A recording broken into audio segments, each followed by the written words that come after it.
જય આદિવાસી। જય આદિવાસી। મિત્રો, આવનાર સમયમાં ભગવાન બિરસા મુંડાજીની જન્મ જયંતિ આવે છે ત્યારે ડાંગની જનતાને અમે લોકો જોહારની શુભકામના પાઠવીએ છીએ।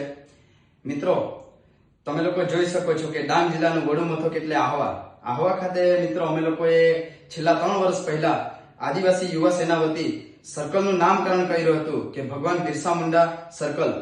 તે સર્કલનું નામકરણ કર્યું હતું તે ટાઈમે અમને લોકોને ગ્રામ પંચાયત વતી એક આશ્વાસન આપવામાં આવ્યું હતું કે આવનાર સમયમાં અમે અહીંયા સ્ટ્રક્ચર પણ બનાવીશું અને સ્ટ્રક્ચર પર ભગવાન બિરસા મુંડાજીની પ્રતિમા પણ લગાવીશું, એક આદિવાસી ઓળખ લગાવીશું। ડાંગ જિલ્લાનું વડું મથક હોય અને ત્યાં આગળ જ જો આદિવાસી ઓળખ નહીં હોય તો ખૂબ જ દુઃખદ વાત છે। આવનાર સમયમાં મિત્રો અમને એ લોકોએ જેવા આશ્વાસન આપ્યા હતા એ આશ્વાસન પર કાયમ એ લોકો નહીં રહેશે અને આવું કામ નહીં કરશે। છેલ્લા 3 વર્ષથી તો અમને લોકોને આશ્વાસન જ આપ્યું છે આદિવાસી યુવા સેના જે ડાંગ જિલ્લા માટે કામ કરે છે।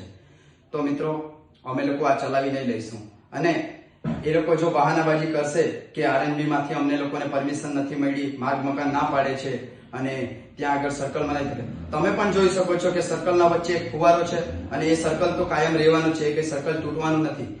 તો અમે લોકોએ કઈ બહુ મોટું નથી, 5 બાય 5 નું એક સ્ટ્રક્ચર બનશે, સ્ટ્રક્ચર ઉપર એક મૂર્તિ ફિટ કરવાની છે, એટલી કઈ જગ્યા અંદરની ઉપયોગ કરવાની છે। એ ફુવારો આખા વર્ષમાં કોઈ દિવસ કામમાં આવતો નથી અને એ ફુવારાના વચ્ચે જો આદિવાસી ઓળખ ફિટ થાય તો આવતા જતા પ્રવાસન જે લોકો આવે છે અહીંયા, પ્રવાસની જે મોસમી મજા માણવા માટે લોકો આવે છે સમગ્ર ગુજરાતમાંથી, તે એ લોકોને પણ ખબર પડે કે એક આદિવાસી વિસ્તાર છે, અહીંયા એક આદિવાસી વિસ્તારમાં આપણે આવ્યા છે તો અહીંયા આદિવાસી વિસ્તારની જે અહીંયાની જે ઓળખ છે, અહીંની જે સંસ્કૃતિ છે એને ખરેખર આપણે માનીએ।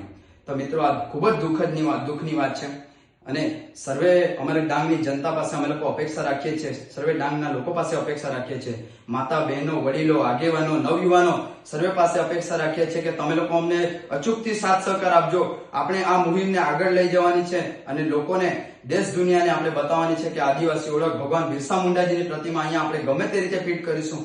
ભલે એ લોકો આપણને આશ્વાસન આપતા હોય તો વાંધો નથી, પણ આવનાર સમયમાં આપણે લોકો 5-5, 10-10 રૂપિયા પણ ભેગા કરીને આપણે આ ભગવાન બિરસા મુંડાજીની પ્રતિમા, આદિવાસી ઓળખ અહીંયા આપણે ડાંગ જિલ્લાનું એક વડું મથક આહવા ખાતે આપણે ફિટ કરવાનું છે।